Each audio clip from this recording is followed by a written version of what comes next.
Good morning, good afternoon, good evening, wherever you're viewing from. This is Laura Thompson with TAN TV, the African American Network, where we have a local feel with a global reach. And we're here in beautiful downtown San Antonio at LiftFund. And we have two phenomenal ladies that have joined us today. And we're going to find a little bit out about them and about LiftFund and what LiftFund does and the opportunities that they provide for small businesses. So good morning, ladies. Good morning, Laura. Thank you so much for the invitation to be with you today. No problem. And so we have the distinct privilege and pleasure of interviewing the CEO of LiftFund, Ms. Jamie Barrera. And so thank you again for joining us. And then we have with us Margaret Amalia, and she heads up the women's division for small women business owners at LiftFund. And so thank y'all very much. Thank you, Laura, for having us. So much for joining us. So a little birdie told me that Ms. Barrera, CEO of LiftFund, was just celebrating 30 years and got acknowledged by the city of San Antonio. So tell us a little bit about that and how you got started with LiftFund. I know it was Axion. Right. Well, yes, Laura. So this morning was a wonderful in our lives we have certain milestones, and so today was great to have the staff there also at City Hall and to be recognized for the work that we've been doing for almost 30 years. January of 2024 will be our 30-year anniversary. I was hired January 14, 1994. Margaret was working for the city at that time of San Antonio. Yeah, that's when that's when I met Margaret. Was back and on the Girl Scout board. That's right. We were both on the Girl Scout board locally. And so the idea was, banks are regulated, and there are rules and regulations that they must follow. What happens traditionally in our communities, mostly communities of color and women-owned businesses, we've not been educated on financial literacy and financial education on how we need to protect, for example, our credit scores, how to be able to put together our financials and so on. We as business owners or entrepreneurs have this great idea, but can't get that capital. So a group of local community advocates, including then Maria Berriozábal, who was on our city council. She had just, she was the first Latina on city council for 10 years.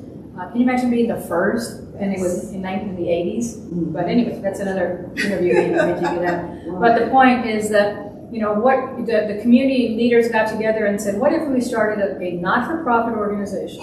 So back in 1994, 4 banks came together: Wells Fargo, Chase, Broadway Bank, and Frost Bank. Collectively, they put together a pool of money of $150,000 to lend. And then at that time, Levi Strauss had their foundation here in San Antonio. And they put the very first $50,000 grant for us to start. And then I was hired in January of 1994 and it was called, like you said, Laura, it was called Axion Texas, because Axion International had been doing that work for about 30 years at that time. And so the concept was brought to the United States from developing countries. So, working capital to the working poor was the design, in India, Africa, Latin America. And here in the United States, we didn't have anything like that. So when I first started working in the organization and bringing people together and so on, we followed the model like they do in developing countries. But it didn't work, because the model in developing countries is we all get together, we live in the same villages, we know one another, we'll co-sign for one another, and then we'll collectively, bring in the payments and pay off our loan. Well, if I already have bad credit, you have bad credit, you have bad credit, why am I going to co-sign for you? Right? So we just changed the process. We said, okay, what will work? What does the community need? The community needs character lending combined with the process and procedures that banks follow, that we can educate people, so at the end of the day, they graduate from our program at LiftFund and they go into the traditional banks. So, when we take, marketing 101 classes, the number one rule is you want to keep your best customer. We have the opposite. We want to lose our best customer. We want our customers to graduate, and Margaret can talk about the technical assistance piece, and then also the access to capital, and then their credit scores are increased, and they're eligible to go to the bank.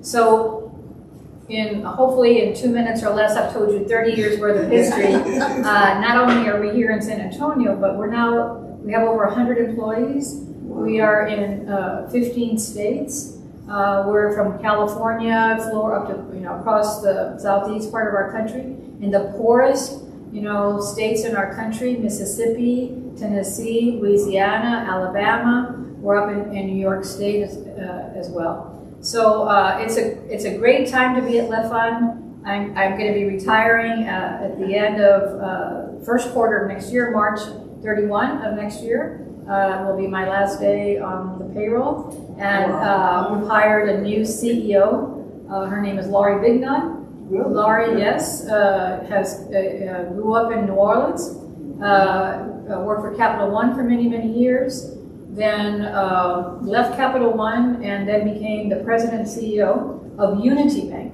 the only black bank in Texas. And we are just so excited to have her continue and enhance the work that we have been doing that started right here in San Antonio in 1994. Wow, well that's absolutely awesome. It's a great, great story, and we're just so pleased to have you here to hear that story in person, firsthand. Yes. And so Margaret, so you're responsible for the women's division. So can you tell us a little bit about what you do and why you do it and how you got here? Because you just celebrated and you're getting ready to have an anniversary reception on the 29th of June, I understand. So. Well, a little bit of that. I am the director of the Women's Business Center, and I like to say I'm here because of Jamie's passion. My husband will tell you I'm here. Now I get compensated for talking to small businesses because everywhere we go, he said, you feel like you have to help small businesses. And for me, it's just really a personal passion. How do we support our small business community? How do we help them? I always say not just survive, but to thrive. The Women's Business Center, it is funded by SBA, but we have the best host in the world, and that is LiftFund. It is LiftFund Women's Business Center. The misnomer is we do serve more than women. We serve both men and women. If you are in need of business support, technical support, we're here. People always say, what do you really do? I say, we help people get ready, stay ready, and be ready for opportunity.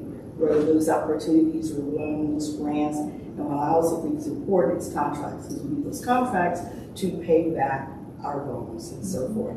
And what we know for sure in our community, as a small business owner myself, it is a struggle. A lot of times we are so focused just working in our business and not on and looking at the big picture, making sure that we have this really strong foundation. And when I look at what we do with the Women's Business Center, we're here to make sure our small business owners have a very strong foundation. May that be in their funding, their legal side, contracts. Because what we've all learned doing PPP and IDO and with COVID is that who were the least prepared? It was the people who look like us. And our job and our passion is to make sure that we are ready. Everyone is ready for those opportunities. You can't get ready when the opportunity comes. You have to be ready. So for us, it's providing that technical support to bridge that gap. And I always say, brother, give me your hand, because we can support you and we can take you on. Wow. So recently there were a lot of opportunities for small businesses to get grants and no interest loans. So how important is it?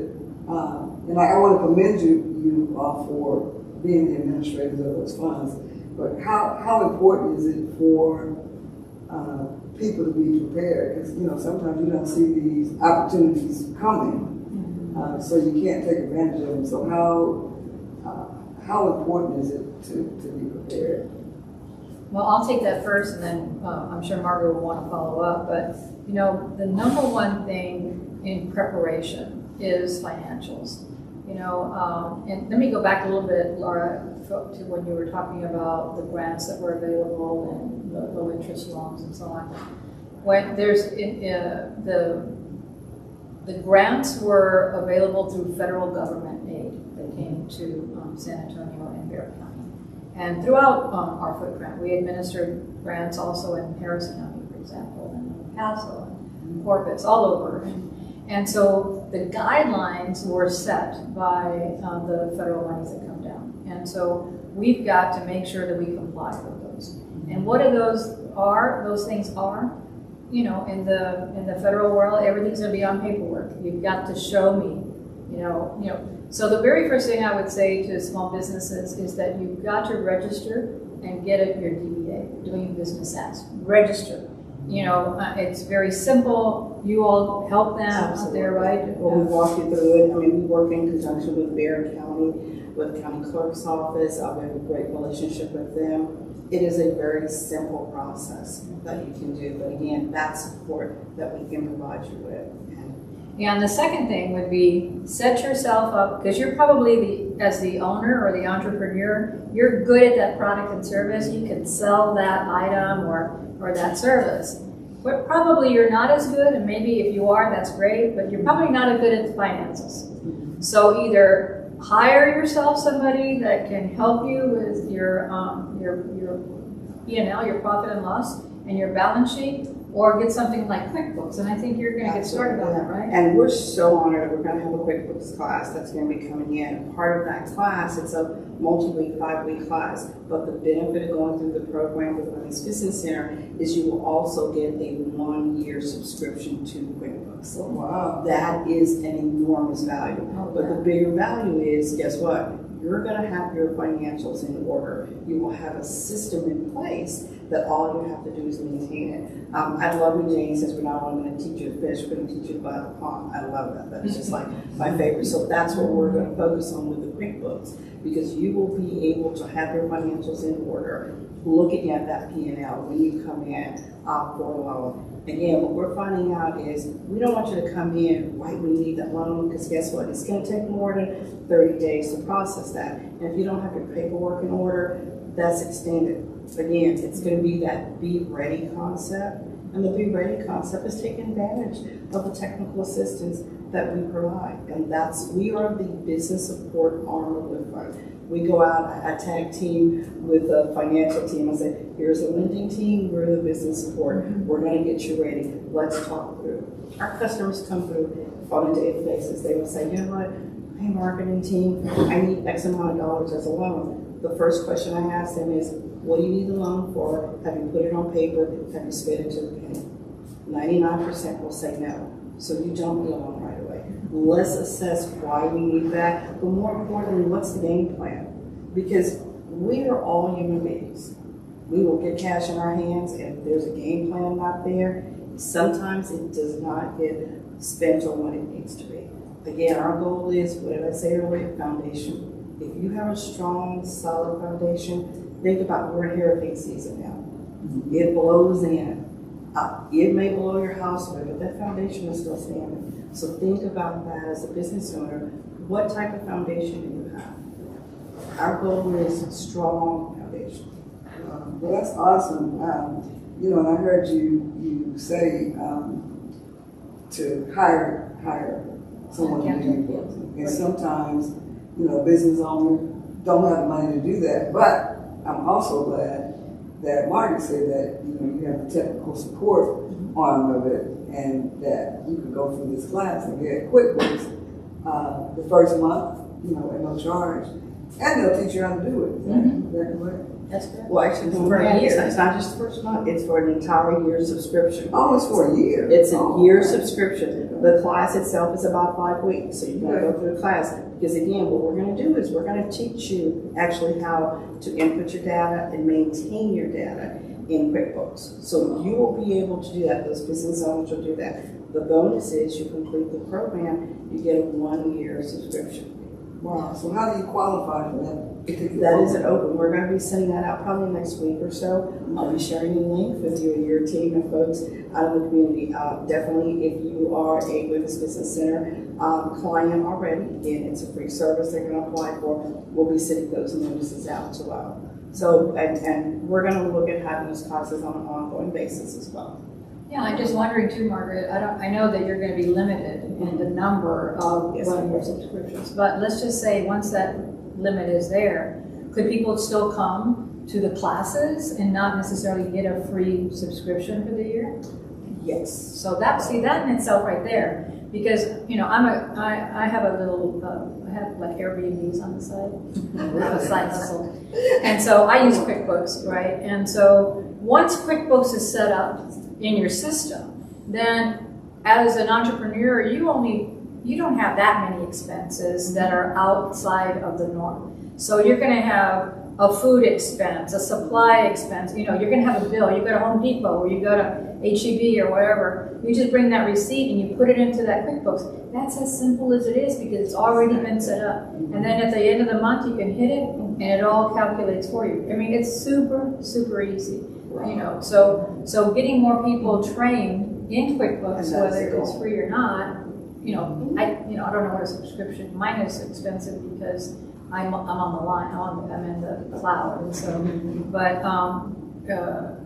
But anyway, you can just. And we're going to work it through because our goal is to make sure that we can accommodate as strong as the need is. We already know the need. The need is there. It's the recruitment and the commitment for folks to come in. And again, I'm 99.9% right. I would say 100% sure we're going to exceed our capacity, and that's a good thing. Wow. So you better sign up early once the opportunity becomes available. I have another question, to build on, the explanation that you gave about the need for people to be prepared financially and to keep great books. So there was a grant that you all administered that required, if you got the grant, it required like so many weeks of training. And so sometimes business owners feel that, they're too busy already, and that, why have that particular component in place? Sure. And so, that goes back to the preparation part. So I wanted to see if y'all could expound on, the need and why, the reason behind that. Sure. I think you must be referring to the grants that were part of the diversity group from the San Antonio area, African American, I think it was called. And it was the donors who put that money together that put that criteria in place.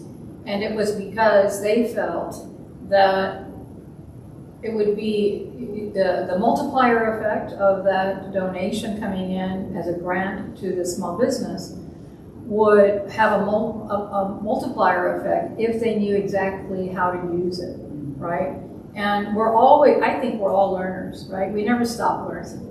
And so I don't remember how many, maybe there were 5 classes they had to go through. Or it's a total of 6 classes. It's 6, and they're really focused on the workshop classes. And again, the partners themselves, the grantors, that was part of their requirement. And again, it's already a proof point. We're year 2 of a 3-year part of the grant. The first year we had 18 people go through. This year we have 15 people. Matter of fact, we just had our workshop number 3 yesterday, and it was on digital divide technology.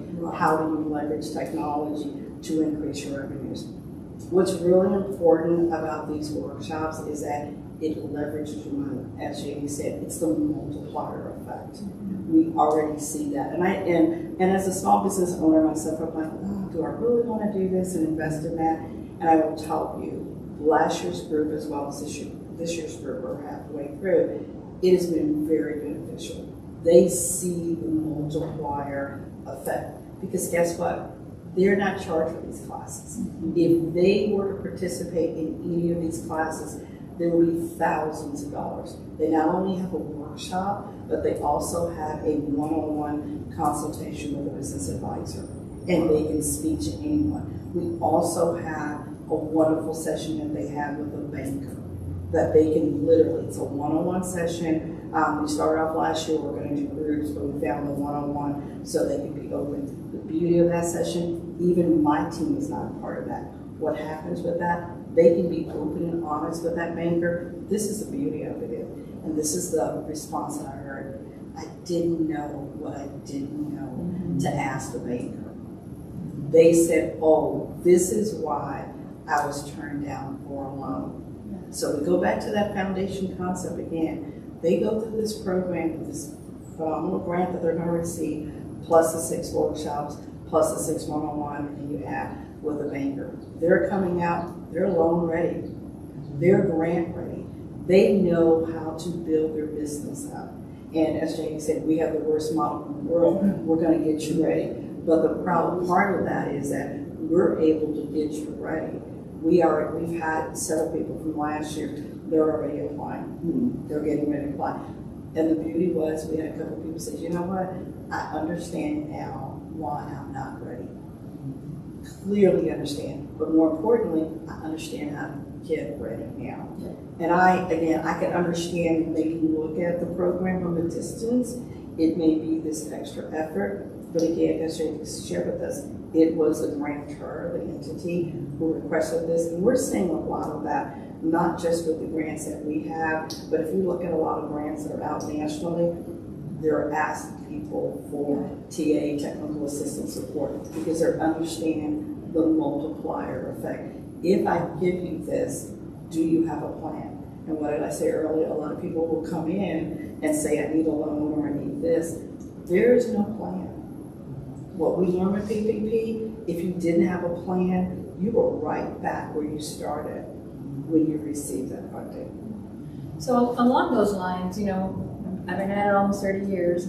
And so, you know, you ask the question, why should I go through that? Well, there are some people that don't need to go through that. Because you were referring directly to grants. And I can understand, if I'm going to get free money, okay, what hoops do I have to go through, right? But if I'm going to go through a loan program where I am responsible to paying back that loan, then that's different. So if you have, as Margaret says, if you have a plan that can tell the lender, whether it's LiftFund or whether it's a bank, this is my plan. I need X amount of dollars because I've had in my history, this, I already know I can make this. With this extra injection of dollars, I'm going to be able to do this. And by year 3, I will be able to pay you back. And so that tells the lender, okay, that person knows. Now, I've had people come to me and they say, I need a loan because I want to grow my business. Well, how much? Oh, I don't know how much I need. Okay, right there it tells me they don't have a plan. So how can you expect a lender to lend you money when you don't believe that they can pay you back, right? And it's not because of the character. It's on the paper. Show me. We've had people come in on paper, right? And this is on the lending side, not on the grant side, where our business development officers work with a small business person, and they'll come in and show, I make this much money and I spend this much money, and they really break even. Well, how can you take on more debt? Well, it's because, you know what, I rent out, I have a little house over here that I rent, but I just didn't put that money in there, you know, the income in there. Or my mother-in-law lives with us and she pays us $500 a month. Well, I didn't put that in there. So all of those things that didn't get put in, once you put them in, oh my gosh, you can afford that loan because you're getting that, you know, banks can't do that. Banks aren't going to ask you, you know, what else should we be putting in, right? But as a not-for-profit, we can ask more questions to get the information on there. And so I share that with you because that's what happened during PPP. When the federal money came in for the PPP loans, it was all based on your Schedule C. 100% of businesses have to have a Schedule C. You can't be using your personal income tax for a business loan, right? So your Schedule C is number one important. If you didn't have one, well, you couldn't apply for PPP. Okay. And I'm sharing these little tidbits because there's always going to be a disaster, right? Whether it's a hurricane or whether it's a tornado or floods or whatever that may be, that's going to affect small businesses. So in the future, there's going to be need for either grants or working capital.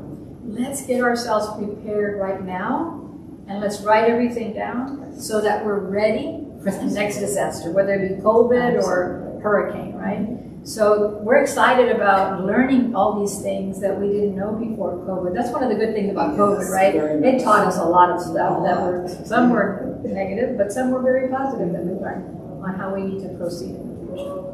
And the negative is not bad because it helps you to improve, change things, to make it work better.